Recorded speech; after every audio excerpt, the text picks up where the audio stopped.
The Monday after the launch, my inbox looked like a battlefield.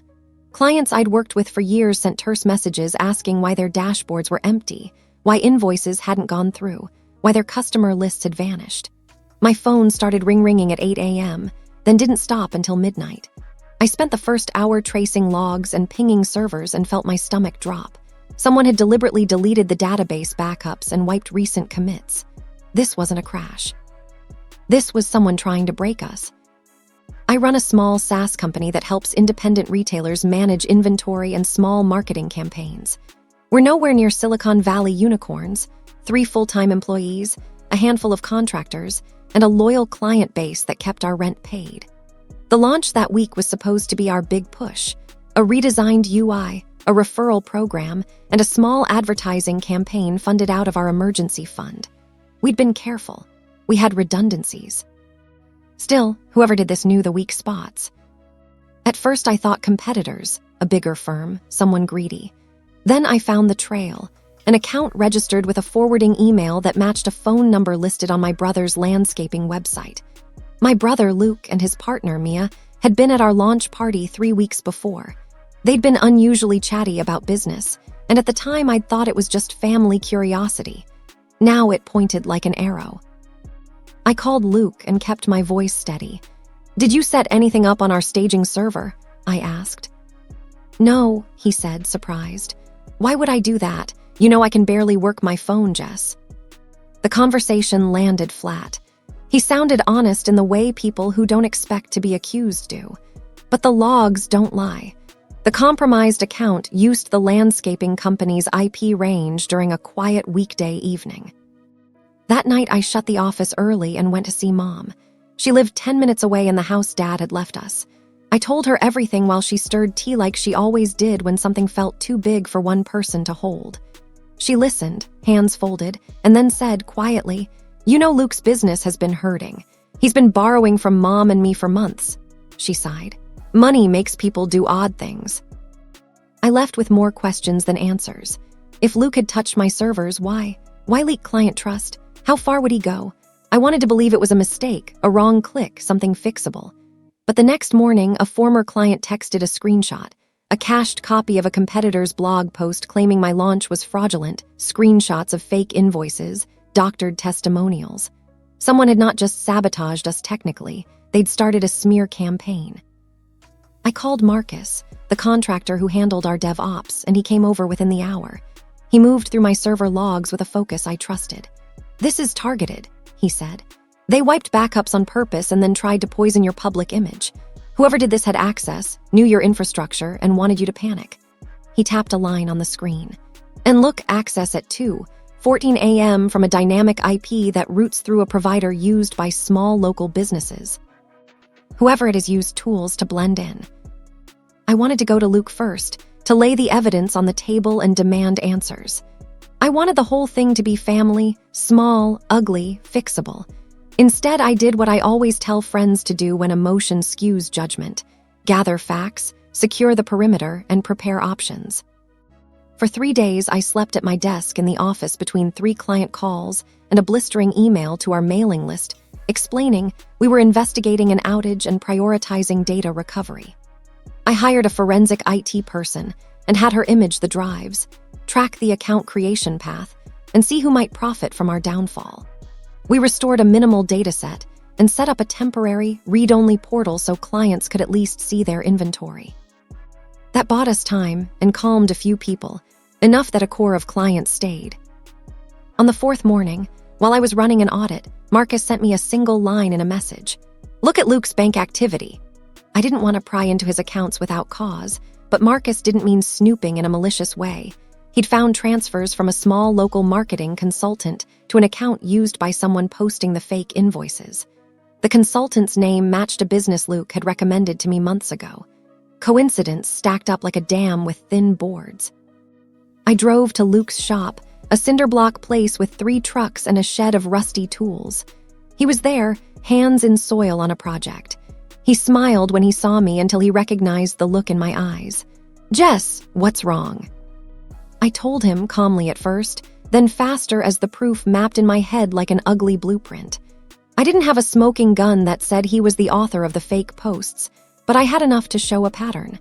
IP traces through Luke's network, payments to a consultant tied to the smear, and access times that lined up with his nights. He squinted at my phone, then his face folded. "I didn't mean for it to get that far," he said finally, voice small. "Mia told me too. She thought if you tripped, you'd sell the software for cheap and help them out. It was supposed to be a scare. I didn't know they'd wipe backups or post that garbage." He sounded like a man who'd signed something without reading the fine print. "So they did it," I said. "They did the wipe." He shook his head. "I didn't touch servers, Jess, I swear. I just connected someone. I thought it would make you panic, not..." He trailed off, and for the first time I saw fear, not as the abstract enemy, but as the concrete thing in his eyes. That night I drove home with a raw, humming ache. Betrayal felt different with family involved. It added layers to anger. Disappointment, loss, the knowledge that whatever I did next would change relationships in ways that aren't easily repaired. I could have called the police, but this wasn't about a court outcome. It was about protecting what I built and making sure the people who broke it couldn't profit from my ruin. I sat at my kitchen table and made a list. Secure infrastructure, done. Rebuild reputation, ongoing. Identify beneficiaries of my failure, in progress. And most important, create leverage that didn't depend on threats or legal actions. If Luke and his circle had hoped to scare me into selling or folding, then I needed a response that was smarter than fury. Revenge, I decided, would be practical. Expose the scheme in a way that cut off their gains and made undoing the damage cost them more than their gamble ever promised. The morning after I posted the timeline, things moved fast. My inbox filled again, but this time with support. Clients appreciated the transparency. A few even offered help tracing the data leak. Forwarding suspicious emails they'd received from marketing consultants, offering discounts on alternative inventory software, the same firm Luke had recommended. By noon, my investor called. He wasn't angry, just blunt. "Find out who's behind it, fix it, and don't talk to the press yet," he said. "And Jess, if this is family, you'd better separate business from blood right now." That line stuck with me. Around 2 p.m., Marcus sent me a message. "Found something new. You'll want to see this in person."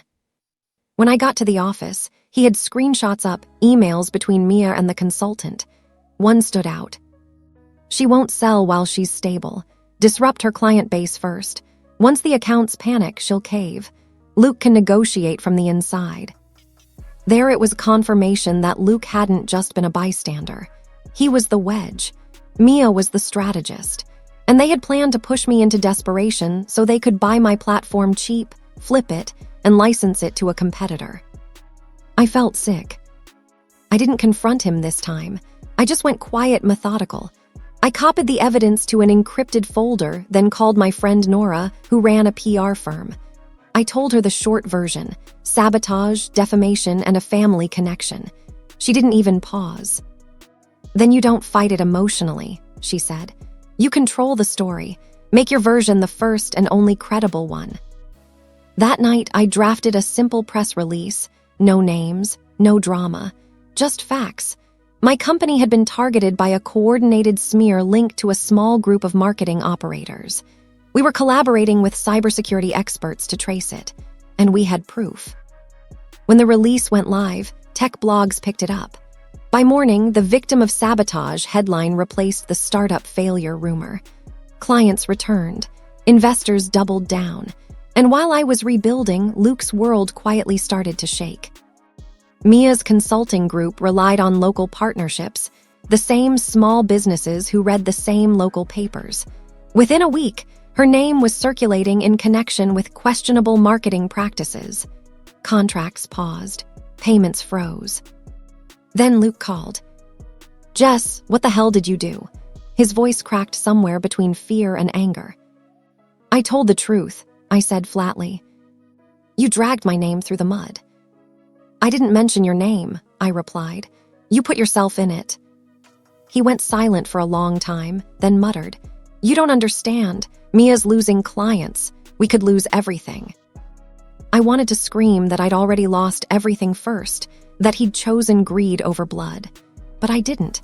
Instead, I said, "Then maybe you'll learn what that feels like." After that call, I didn't hear from him for days. I thought maybe that was it, damage done, lesson learned.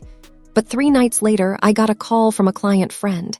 "Hey, Jess, you might want to check your company's Yelp. Someone posting about you again." I opened the page. Fake reviews, photoshopped screenshots, lies about clients being defrauded. The difference this time? They weren't careful. Every post traced back to accounts that reused Mia's marketing handles. The pattern was so obvious it almost felt deliberate. That's when I realized they weren't stopping. They thought if they went down, they'd drag me with them. I leaned back, staring at the screen, and decided, fine. If that's how they wanted it, I'd end this cleanly, publicly, and permanently. The next morning, I made one final call, not to Luke, not to Mia, but to someone who owed me a favor. A journalist who'd once interviewed me about women in tech startups. "Still interested in a real story?" I asked. She said, "Always." And that's when I started writing, not a press release, not a tweet, but the full story. The truth, names included. Because if they wanted to play dirty, I'd make sure the whole world knew exactly who was behind the mask. I didn't rush it. If I was going to expose them, I needed to do it right, not out of anger, but with precision. I spent the next few days assembling everything. The leaked emails, payment trails, the timing of their fake reviews, even Luke's text messages hinting at a better offer before my company nearly collapsed. I wrote my story like I was writing a case study, dates, screenshots, links. No emotional rants, no dramatics, just a clean, factual chain that any reader could follow. When I finished, I sent it to my journalist friend, Kate. She read it overnight and called me early the next morning. "Jess," she said, "this is airtight. You sure you're ready for what comes after this?" "I've already lived through the worst part," I said. "Now it's their turn." Kate published the piece the next day on her tech column. The headline read, "Startup founder survives sabotage attempt. Evidence points to industry consultant network." Within hours, it went viral. Not because I was famous, but because the evidence was irrefutable. The emails between Mia's firm and the consultant she hired were public record now, redacted only to hide personal details. Screenshots of Luke's internal messages confirmed his involvement. Reddit threads dissected the timeline. LinkedIn posts debated the ethics of competitive manipulation. And local news picked up the story under headlines like "Small Business Owner Outsmarts Corporate Sabotage." By evening, Mia's company website went offline. Their social media pages locked. A few clients even reached out to me privately, admitting they'd been contacted by her team in the past, and something always felt off. Meanwhile, Luke showed up at my house. I hadn't seen him in weeks. He looked wrecked, unshaven, sleepless, desperate. He didn't even knock. He just stood by his car until I opened the door. "Jess, please, you've got to fix this." I didn't move. "Fix what, Luke? The truth." "They're blaming me for everything. Mia says I was the one who sent those emails." I didn't know how far she'd go. I stared at him for a long time. This was the same man who told me I was overreacting, who let his girlfriend destroy the thing I'd built from scratch. And now that the tables had turned, he wanted sympathy. "I gave you every chance to walk away," I said quietly. "You made your choice." He shook his head, eyes wet. "I just wanted to be part of something successful." "You could have been," I replied. "You just didn't want it to be mine." He left without another word. For a moment, I felt almost empty. There wasn't satisfaction yet, not even relief, just silence. But that silence was better than the chaos I'd lived in for months. Over the next week, Kate's article gained traction. Business podcasts called it one of the boldest acts of professional revenge done through truth. Investors who had doubted me started calling again, this time with renewed offers. And then something unexpected happened. Mia reached out.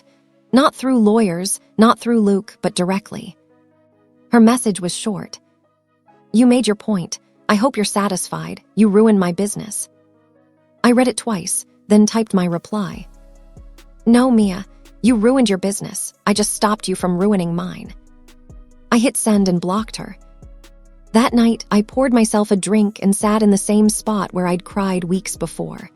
The house was quiet, but my mind was clear for the first time in months.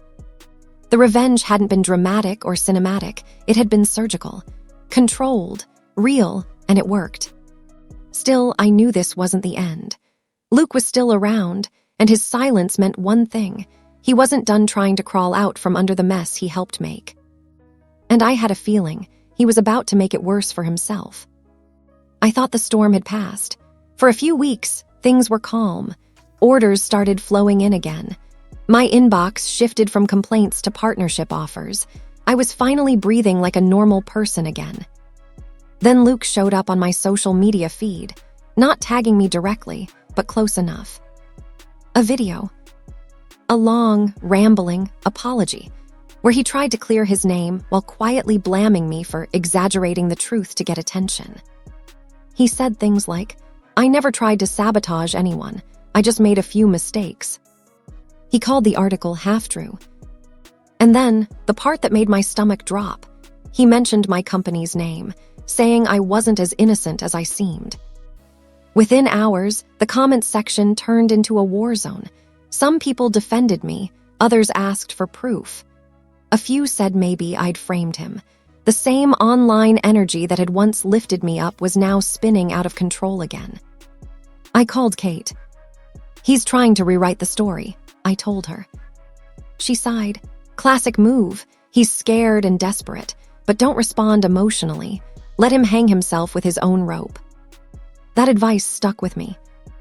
Instead of arguing online, I focused on data. Every lie Luke posted was easy to disprove with timestamps, records, and screenshots I'd already saved.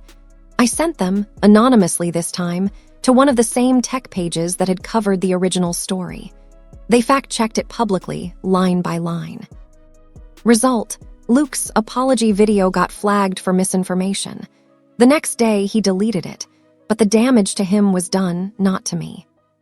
2 days later, I got a text from his mother. I hadn't spoken to her in years. "Jessica, please stop. Luke's lost everything. He can't find work. He's not eating. You've made your point." That message hit differently. There was a time when I might have felt guilty, but then I remembered all the months of humiliation, the betrayal, the silence when I begged him to back me up. So I texted back. He made his choices. I made mine. After that, I turned my phone off and drove out to the lake, the same place I used to go when I was still planning my business, dreaming about independence. I sat on the hood of my car, just watching the water. I realized something that day. Revenge isn't about payback. It's about balance. I wasn't trying to destroy Luke or Mia. I just wanted the truth to have weighed again. But life has a strange way of circling back. A few weeks later, a mutual friend called. "You might want to check the local business listings," she said. I did, and there it was. Mia's company was being liquidated. Auction notices were public. Equipment, office furniture, vehicles, all listed for sale. I scrolled down and saw something that made me freeze. The warehouse location was just 2 blocks away from my own office. That's when it hit me. I didn't have to plan a final move. Life had already done it for me. A month later, I bought her old space. Not to gloat, not even to expand, just because it was the practical next step for my growing operations. When I signed the papers, the real estate agent smiled. "You're lucky," she said. "The previous owner had a lot of problems. People say she got in over her head." I smiled back. "Yeah," I said quietly. "That sounds about right." I moved my team in the next week. The first day, I walked through the empty office and saw faint outlines where her company logo used to be painted on the wall. I didn't cover it immediately. I just stared at it for a while, a ghost of someone who once tried to take everything from me. I didn't need to brag. I didn't need to tell anyone. She'd know. And somewhere, Luke would too. It's been 2 years since I moved my company into that old warehouse, Mia's former space. You'd never recognize it now. Fresh paint, modern lighting, a quiet energy of people who actually respect one another. Sometimes, when I walk through it in the morning, coffee in hand, I still think about how all of this started with a single insult, a single betrayal I tried to overlook. Luke and I haven't spoken since everything collapsed for him. He tried reaching out once, through a mutual friend. Apparently, he was working odd jobs, contract labor, part-time deliveries, anything that didn't require a public presence. His reputation in the local business community was unrecoverable. Everyone remembered his online meltdown. He wanted to meet. I declined. There was nothing left to say. Mia, on the other hand, didn't go quietly. I heard she tried to start another business under a different name, but when people Googled her, my article, my story, and her company's bankruptcy all appeared. Investors ran. Clients refused to sign. She burned every bridge she ever had. Ironically, she ended up renting office space across town. From a property management firm I silently co-owned through an investment group. She never knew, but every month, a small portion of her rent landed right in my account. That was the true revenge, quiet, invisible, and permanent. One afternoon last fall, I was visiting one of our client sites when I ran into Luke's mother at a coffee shop. I almost didn't recognize her. She looked older, tired, carrying a sadness that wasn't physical. She saw me and hesitated. "I suppose you're proud of how it all turned out," she said softly. I looked at her for a moment, then replied, "No, proud isn't the right word, but I am at peace with it." She nodded. "He lost a good woman." "I wasn't his to lose," I said, then walked away. That conversation stayed with me for a while, not because of guilt, but because it reminded me how people rewrite history to make themselves comfortable. Luke hadn't lost me. He threw me away when he let his mother's insults slide, when he let me stand alone while his family laughed behind closed doors. Now, I didn't need anyone's validation. Today, my company employs nearly 30 people. I mentor young entrepreneurs, many of them women who have been told by partners or families that their ambitions are cute hobbies. I tell them what I wish someone had told me years ago, that the best revenge isn't proving others wrong. It's living in a way that makes their opinions irrelevant. Sometimes I drive by Mia's old neighborhood, the one she used to brag about. Her house is gone now, sold off during her bankruptcy. The new owners have kids who play in the front yard, totally unaware of the chaos that once lived there. It's poetic, in a quiet kind of way. Luke's family, as far as I know, sold their own house too, downsized, moved a few towns over. A mutual acquaintance mentioned that they're renting a place near the edge of town, paying monthly rent to a property group. Yes, the same one I co-own. I don't laugh about it, and I don't gloat. But sometimes, when I'm going over financial reports and I see that rent deposit listed in one of our portfolios, I can't help but feel a small, sharp sense of balance. They once mocked me for being too ambitious, for acting above my place. Now, they quite literally live within the walls that I own. And I never had to raise my voice, break a law, or start a fight. All I did was stop letting them define me and start building my own life without apology. That's the kind of revenge that lasts.